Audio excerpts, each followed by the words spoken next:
In this video, we are going to see how we can create a new brand account or create multiple channels on a single Google account.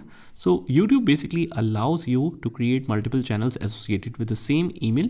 Is it safe or is it practical or not? That's a separate discussion, but here's how you can create it. First of all, just click on the profile icon of yours and head over to the settings at the bottom. And from here, under the channel, you can click on create a new channel. You just have to select the name and a handle for it. Let's say testing channel.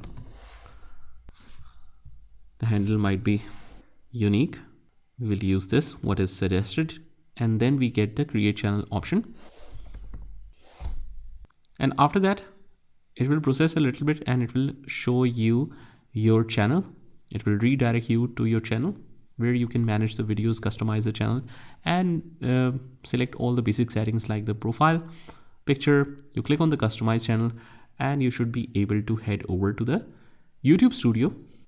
As you can see, welcome to the YouTube studio. From here, we can upload the banner image, we can upload the picture, we can customize or change the handle, you can write a description about it, add some links, you can define the home tab, how it looks, the welcome message and welcome videos. You just need to toggle that on and just start uploading the content. And that is how simple it is to start a new YouTube channel or create a brand new brand account or channel on YouTube. I hope you found this video helpful, and if you did, hit the like button and subscribe to our channel, and I will see you in the next one.